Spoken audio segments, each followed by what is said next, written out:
Right, well, it looks like Marcus Rashford, in terms of disciplinary situation, has been dealt with. That's according to Erik ten Hag in his press conference. He said that he feels the case is closed. He said there is a line between every player. Every professional knows this, what is required.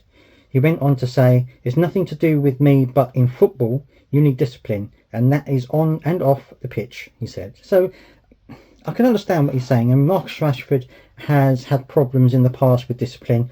There was a time when he overslept that time, and then of course there was that kind of uproar when he went to a party after Man United lost to Manchester City. Now that you can make of those things whatever you want to make of them. However, it's nothing to do with that. But as I said, let's focus on the game. Let's move on. He said we have to focus on winning football games.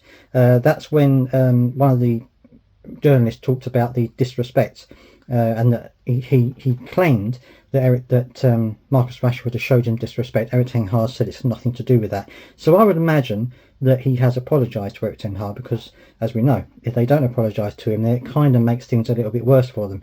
He said he is taking responsibility, and for the rest, it's an internal matter, case closed. Now, you can say he's young, and he wants to enjoy himself and things like this, which is of course understandable.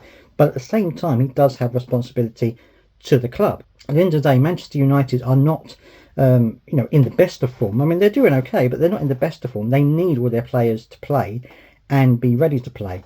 And if there's uncertainty over whether Marcus Rashford is going to turn up, or what kind of situation he's going to be when he turns up, then that puts doubt on Erik ten Hag on whether he can pick the best side or not.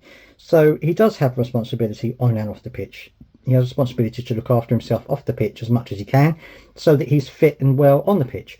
And that's one of the things that a lot of football players perhaps didn't do so much in the past, but these days it's much more important for players to be seen to be healthy on and off the pitch. So I think it's good that it's all been dealt with. Hopefully Marcus Rashford can move on from this, and the club can move on from it.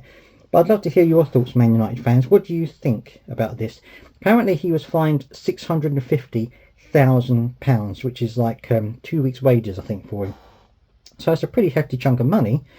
But do fines work? Let me know. This is the question I'm going to ask you. Do you think fines actually work in the modern game today? Or do you think that other sanctions need to be put in place to stop players from messing around and being disrespectful? I tend to think that, yeah, two weeks' wages for Marcus Rashford is still going to be a lot of money, even though he earns hundreds of thousands of pounds. But is it going to be as much of a deterrent as perhaps something else? So let me know down in the comment section, what deterrent would you put in place to stop players from playing around and being disrespectful to the club? I'd love to hear your thoughts. Let me know down in the comments.